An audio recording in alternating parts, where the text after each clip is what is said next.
Hey everybody, welcome to the channel, True Crime Stories. If you're new to the channel, please hit that like button and subscribe so you can hear more. Thanks for stopping by.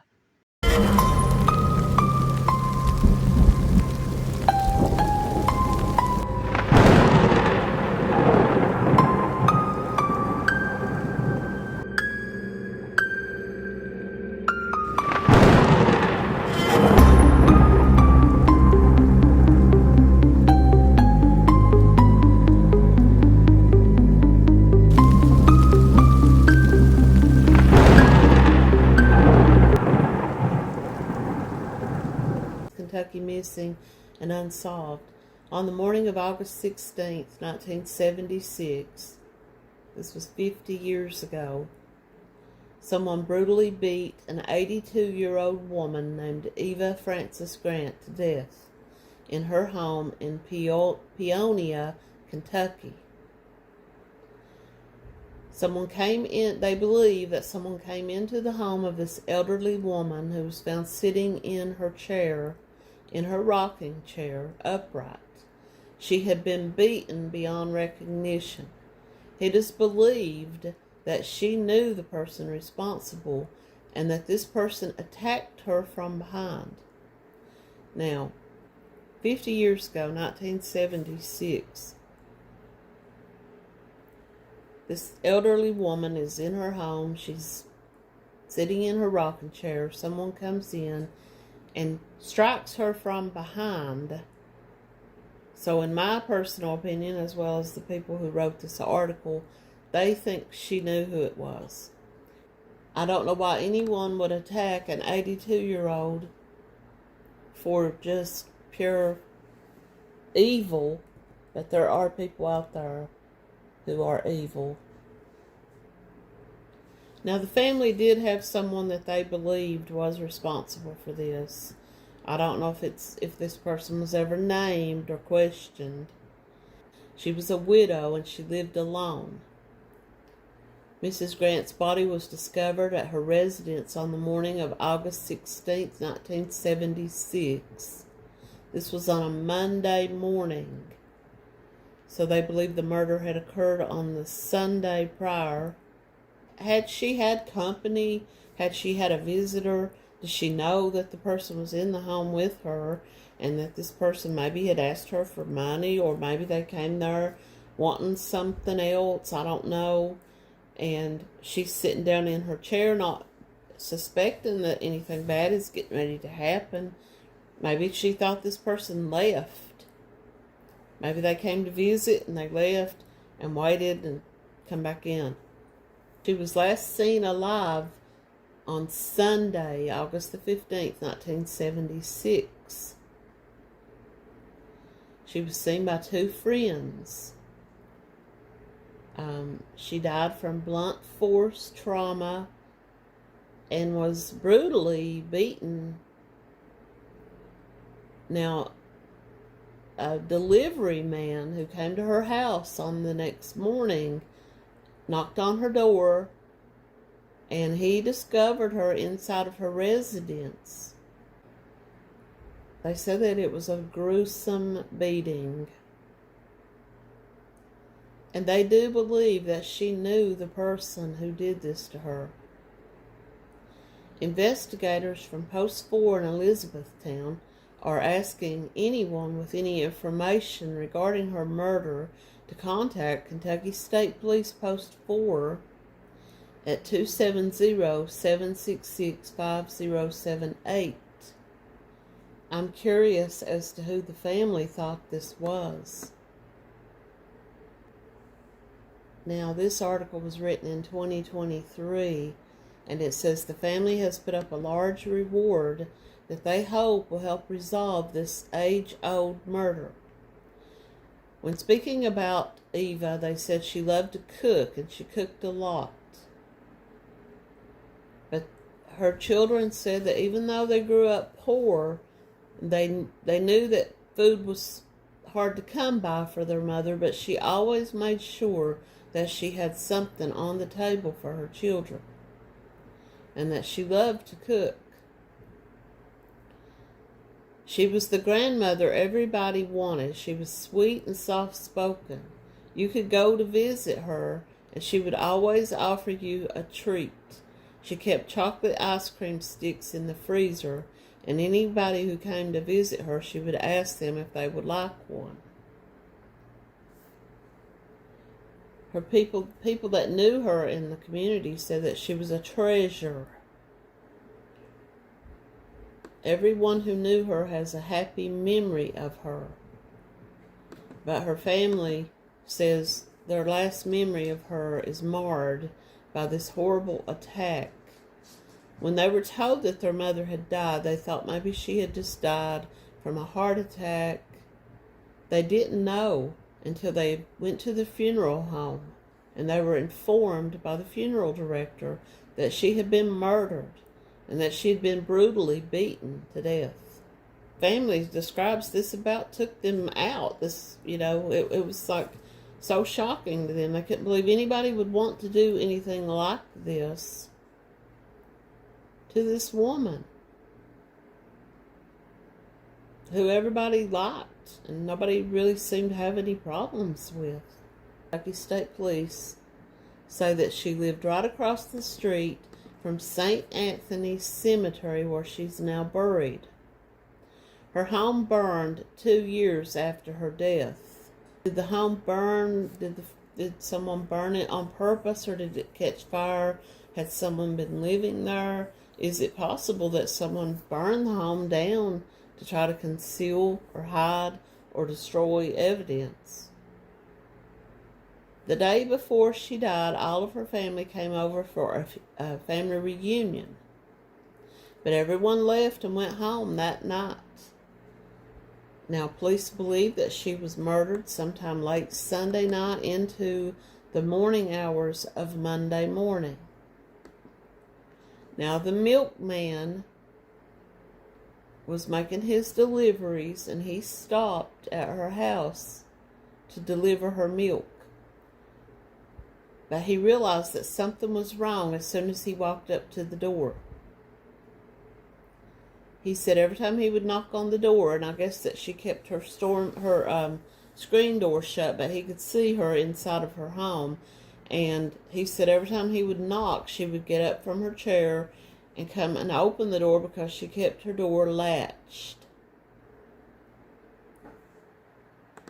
But when he got up to the door, he realized the door was not closed fully and it was not latched. He saw blood all over the floor. He says there was blood everywhere. He knew something horrible had happened. And one thing that he noted here was that her teeth were out of her mouth. And that he had never really seen her come. She never came to the front door without her teeth in her mouth. She had false teeth. So, most people who wear false teeth take their teeth out when they're at home and they're relaxing, getting ready for bed. Or maybe she had just gotten up that morning. He says whoever this was hit her quite a few times. They went in and they beat to death an old lady, 81 years old. She would have given you anything she had, said her grandson. She would have given you everything in her home if you needed it. And the part that makes us the angriest is knowing that the motive was most likely robbery, police say. There was some money gone and there were some silver coins that she kept. But there was no signs of forced entry. Now, blood samples and fingerprints have been turned over to the FBI. But as the years progressed, did they keep samples of blood that was found in the home? Was it all just her blood? I don't think that she had any defense wounds on her because they said that they believe she was struck from behind. So there has been a $25,000 reward put up for the person that will come forward and help us solve this crime. Police say they want to look at some photos that were taken the day of this family reunion. That was the day, that weekend, that she was found on a Monday morning. The family reunion took place that weekend. and they have some photographs that were taken. There were some people in the photographs, and they want to identify every person that was in these photographs. They say that they have one photograph where there is a person that is standing in the front yard, and that he was not a family member, and the people in the family say they didn't recognize this person. They're wanting anyone to look at these photos and come forward if they recognize this person. Someone says there was a couple of times when she was coming out of the church. This is a woman by the name of Catherine Lush who's saying this. She's saying there was a couple of times when she was coming out of the church, and she told me that he almost knocked me down coming up the steps. And she said, "Do you think that he was deliberately trying to knock me down?" And so this Catherine asked Eva, "Do you think that he was deliberately trying to knock you down?" And she said, "Yes." Now, police won't comment on who the person of interest is in this case, but they do have someone. And her grandson says that they all know who it is. And they say that he is a heartless, spineless coward. And that he did this. This person is married with children and has moved on with his life. Did this person live near there? There was a church. There was a cemetery and a church near her home.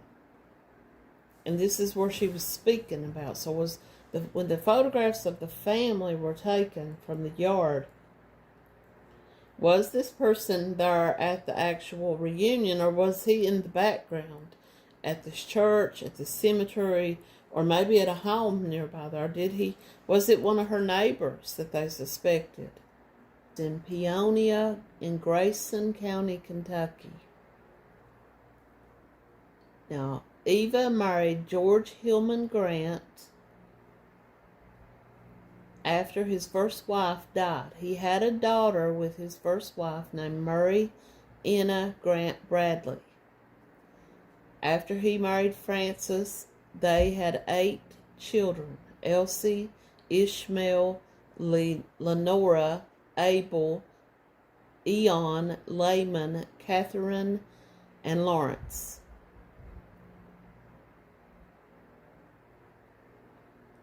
Now, Frances Eva was murdered in her home on the morning of August 16th, 1976. Her home sat directly across the road from the cemetery where she is now buried. Her murder remains a mystery, and this is a very small community. It's a very small area. It's very sad to think this elderly woman, who people describe as being just a very nice, giving, caring person who nobody had any problems with. But she did speak to a friend of hers about a man who lived around her or went to her church or something of that nature. And she believed that he had deliberately tried to knock her down on several occasions when she would be coming up the steps of the church. So it had to have been someone who attended the church. Could it have been a caretaker at the cemetery that she was speaking about? Did they look into... And like I said, the family says that they have a suspect in mind. They believe they know who did this. I keep going back to this in my mind, that if Eva was fearful of someone, if there was someone who she believed was trying to knock her down when he would see her on the church steps, or just someone, and the family knows who this person is, they have a suspect in their minds.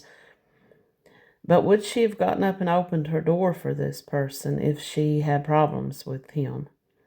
And I just keep asking myself that, would she have willingly opened her door and let this person into her home? Or could it have been someone that she knew and was very close to and that nobody suspected? You know, they said there was a little bit of money and some coins missing, but as far as I know, I couldn't see anything saying that any bigger items were removed from her home. So could it have been someone just seeking a quick amount of money for drugs or something like that? Or could it have been a complete stranger just traveling through this area who happened to see this elderly woman there alone? I watched a story the other night about a woman who was 82 years old getting her groceries out of her car and in her driveway, and left the trunk of her car open and was going back and forth. And a man just happened to be driving by and saw her and took that opportunity to attack her. So I don't know, but I hope that more will come out later about this, and maybe one day DNA or something will lead to who this person is.